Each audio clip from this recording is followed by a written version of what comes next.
Hello, statistics and pre-calculus. Welcome to section 8.2, graphing more complicated rational functions, featuring an aging hat. More complicated rational functions than the one we've done before. Taking a quick look, here's a couple that look a little more complicated already. We are on page 445 for those of you who want to follow along in the book. It's going to be sort of key to do that. So the domain of all of these functions, as you know, is where the denominator is not 0. So I'm looking here.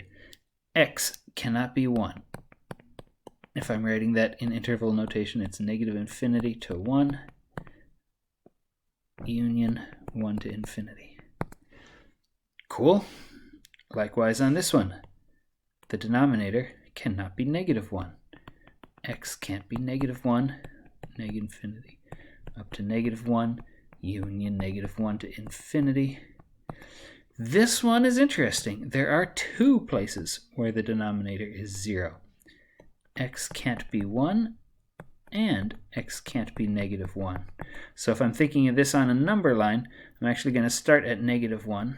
I'm going from negative infinity up to negative 1, skip negative 1, now go from negative 1 to 1, skip 1, and go from 1 up to infinity. So there's 3 parts of that. It's undefined at negative 1 and at 1. Last one, little tricky but not too bad. The challenge is this denominator, x squared minus x minus 6, well, that's the same as x minus 3 times x plus 2, which tells you x can't be 3, x can't be negative 2. I'm going to write that in the other order, anticipating what's coming next. X can't be negative 2, and x can't be 3. From negative infinity up to negative 2, from negative 2 to 3, and from 3 to infinity. 3 different sections. So then they're asking the question, what might your vertical asymptotes be? Your vertical asymptotes might be any place where it's undefined, but that's not exactly it. We're going to take a look at some of these functions in a little more detail. Ready? The first one. X plus 3 over x minus 1. It indeed does have a vertical asymptote when x is 1. That's where it's undefined. What about when the numerator is 0? When the numerator x plus 3 is 0, that is when x is negative 3. And what is that on the graph? When x is negative 3, it's the x-intercept. Coincidence? Let's find out. The denominator is 0 when x is 1. The numerator is 0 when x is negative 3. It has a vertical asymptote at x equals 1. It has an x-intercept at x equals negative 3. So the x-intercept is negative 3, 0. Whoa. How about the second graph? X plus 5 times x minus 1 over x plus 1. It does indeed have a vertical asymptote at x is negative 1. It's a little bit weird, though. It's got a second asymptote that's a little bit of an angle. We'll do more with that later on this week, or maybe we won't. Maybe we'll just decide we've had enough of it. But the main point is, at x is negative 1, when the denominator is 0, you do have a vertical asymptote. When the numerator is 0, that's at negative 5, or 1, and sure enough, it's looking like less of a coincidence. The denominator is 0 when x is negative 1, and that is a vertical asymptote. The numerator is 0 when x is negative 5, and x is 1, and sure enough, those are x-intercepts. Negative 5, 0, and 1, 0 are x-intercepts. Whoa! We're thinking we've got this now. We've got this figured out. Looking at this baby, x minus 4 over x plus 1, x minus 1. The graph is there, kind of funky.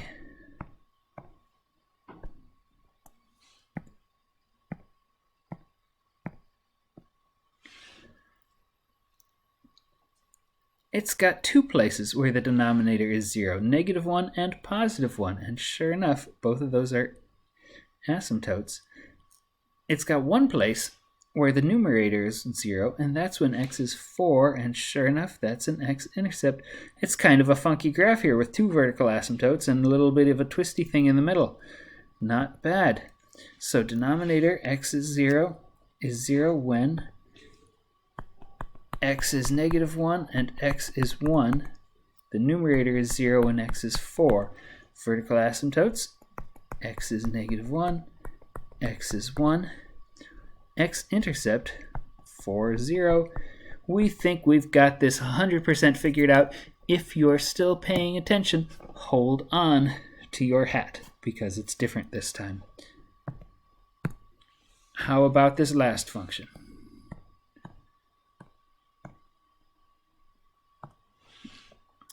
(2x plus 3 times x minus 3 over x plus 2 times x minus 3, we have a vertical asymptote at x equals -2. What is going on at x equals 3? We also have an x-intercept at -1.5. We have that, but what's happening at x is 3? We have an issue.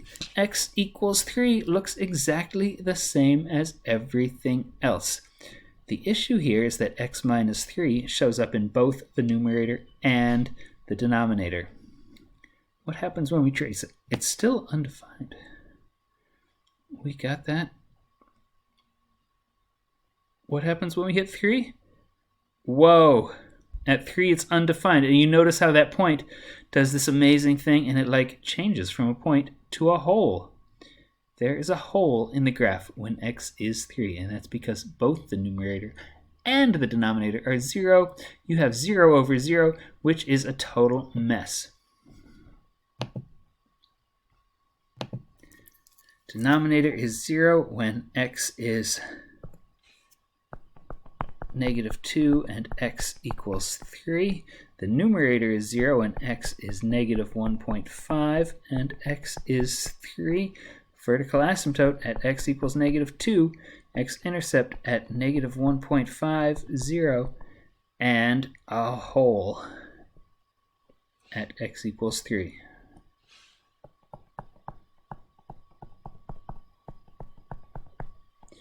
And when x is 3, y, we could substitute in to this part of the equation. This could simplify. It sort of cancels out. It doesn't really cancel out because you have a hole, but it's 2x plus 3 over x plus 2. So when x is 3, y is 2x plus 3, so 2 times 3 plus 3 over x plus 2, which is 3 plus 2. So that is 6 plus 3 is 9 over 5. 9 over 5 is 1.8. So we have a hole at 3 and 1.8. If you look at the graph again, sure enough, 3 and 1.8 looks, as we're getting close to 3, y is getting really close to 1.8. Just happens to be undefined at that one place, but the coordinates of that hole are 3 and 1.8. That's certainly enough for today. All right, where's my off button? Bring me back the off button.